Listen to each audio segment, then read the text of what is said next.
అడిగాడు. ఆ వ్యక్తి అన్నాడు, రాజా 10,000 ఇచ్చారు కదా, ఇంకో 10,000 సంపాదించానయ్యా అన్నాడు. అప్పుడు రాజు, బలా మంచి దాసుడా, నీవు నమ్మకముగా ఉన్నావు, శ్రద్ధగా పనిచేశావు, ఇదిగో 10 పట్టణాల పైన నీవు అధికారిగా ఉండు, ఈ ధనమును నీవే తీసుకొని చెప్పేసి చెప్పాడు. అలాగే 2వ వంతు, 3వ వంతు, 4వ వంతు, 9వ వంతు కూడా చెప్పాడు. 10వ వాడిని పిలిచి అడిగాడు, నీకు 1000 రూపాయలు ఇచ్చాను కదా, నువ్వేం చేశావు అని. ఆ వ్యక్తి అంటాడు, రాజా నువ్వు చాలా చెడ్డోడివి, దుర్మార్గుడివి రాజా, నువ్వు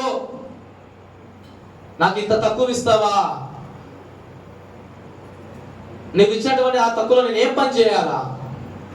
అందుకనే నీవు ఇచ్చినటువంటి దానిని నేను ఒక గుడ్డలో కట్టేసి గుంత తీసి దానిలో దాచిపెట్టా, ఇదిగో దాన్ని తీసి నీకే ఇస్తానా, నువ్వు ఏ నోటుని ఇచ్చావో, ఏ స్థితిలో ఇచ్చావో అదే నీకు ఇస్తానా అని చెప్పేసి చెప్పాడు. రాజు చూశాడు, నేను దుర్మార్గున్నా, నేను అన్యాయస్తున్నా. సరే, వాని దగ్గర ఆ 1000 కూడా తీసుకొని 10,000 ఉన్నటువంటి వానికి ఇచ్చేశాడు. పక్కన ఉన్నటువంటి వ్యక్తి అడిగాడు, రాజా ఎందుకు ఇలా చేశారు అని.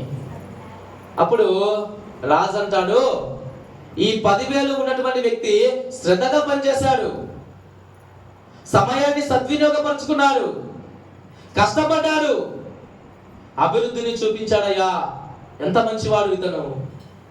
మరి ఇతనున్నాడే, నేను ఇచ్చింది తక్కువ అని చెప్పేసి నెపాలు మోస్తా ఉన్నాడు, నిందలు వేస్తా ఉన్నాడు, సోమరిగా ఉన్నాడు, ఏ పని చేయలేదు, మళ్ళీ ఏం చేయాలా? నిజమే రాజా. ఇప్పుడు చదవండి ఈ వాక్యాన్ని, 26వ వచనం చదవండి.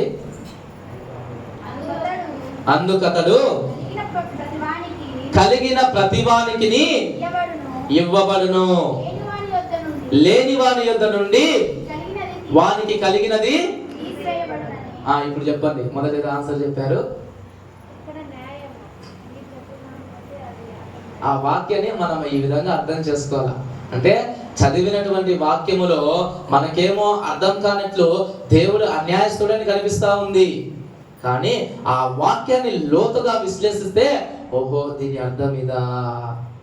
అంటే కష్టపడేటటువంటి వారికి దేవుడు న్యాయం చేస్తా ఉన్నాడు, శ్రమ పడుతున్నటువంటి వారికి దేవుడు దీవెన అనుగ్రహిస్తున్నాడు, ఆ దీవెనతో అతన్ని అభివృద్ధి పరుస్తున్నాడు. ఇతడు సోమరి, వచ్చినటువంటి అవకాశాలన్నీ కూడా చాలా విడుచుకుంటా ఉన్నాడు. ఎలా అభివృద్ధి చెందుతాడు? ఇల్లు కట్టాలంటే నైపుణ్యం కలిగినటువంటి వ్యక్తిని ఎన్నుకుంటామా? అప్పుడప్పుడు వచ్చిపోయేటటువంటి వారిని ఎన్నుకుంటామా? ఎందుకంటే చాలా కాలము ఉండాలా, ఇంట్లో వాళ్ళకి దీవెన ఉండాలా, విశ్రాంతి ఉండాలా, అన్ని ఆలోచిస్తాం. అలాగే ఇక్కడ కూడా ఏంటంటే సద్వినియోగపరచుకోవాలా. కలిగిన ప్రతివానికి ఎందుకు ఇవ్వబడుతుందంటే వారు సమయాన్ని సద్వినియోగపరచుకుంటున్నారు, అవకాశాలను వినియోగించుకుంటున్నారు, శ్రమ పడుతున్నారు, దాపరికము లేదు, మోసము లేదు. అందుకనే ఆ యొక్క ఆశీర్వాదంలో నుంచి, ఆ సద్వినియోగపరచుకునేటటువంటి గుణములో నుంచి దేవుడు గొప్ప స్థితికి హెచ్చించబడ్డాడు. ఈనాడు దేవుడు ఇదే రకమైనటువంటి కార్యాన్ని మనందరి జీవితంలో చేస్తున్నాడు. ఒకరికి 10,000, ఒకరికి 20,000, ఇంకొకరికి 30,000, ఇంకొకరికి 1,00,000. మరి ఎవరు వారికి ఇచ్చినటువంటి వాటిని సద్వినియోగపరచుకుంటారో వాళ్ళు దీవింపబడతారు. కొంతమంది లోకములో ఆ శ్రమలు తట్టుకోలేక చాలిస్తూ ఉంటారు, నిందలు వేస్తూ ఉంటారు. మరి లేఖన వచనంతో దేవుడు మనకు ఈ సందేశాన్ని వినిపిస్తున్నాడండి. మనము సద్వినియోగపరచుకోవాలా.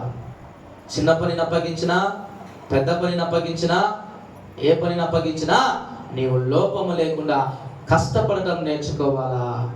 అప్పుడు దేవుడు మనకున్నటువంటి స్థితిని ఏం చేస్తారంటే హెచ్చించడం జరుగుతుంది. గృహ నిర్వాహకునిగా నీవేం చేయాలా? వచ్చినటువంటి అవకాశాలన్నీ సద్వినియోగపరచుకోవాలా కదా. అదే మంచి స్థితి. సిద్ధపాటు కలిగి ఉండాలా, సద్వినియోగపరచుకోవాలా. ఇక చివరిది ఏమిటంటే సంతృప్తి కలిగి ఉండటం. ఫిలిప్పీలకు రాసిన పత్రిక 4వ అధ్యాయము 12వ వచనం చూడండి. ఆ నెరుగుదును, దీన స్థితిలో ఉండ నెరుగుదును, సంపన్న స్థితిలో ఉండ నెరుగుదును, ప్రతి విషయములోను అన్ని కార్యములలోను కడుపు నిండి ఉండుటకును ఆకలి కొని ఉండుటకును సమృద్ధి కలిగి ఉండుటకును లేమిలో ఉండుటకును నేర్చుకొని ఉన్నాను. ఎవరంటున్నారు ఈ మాటలు? యేసుక్రీస్తు ప్రభుల వారా అపోస్తలుడైన పౌలా? సరే, పౌలే లేండి.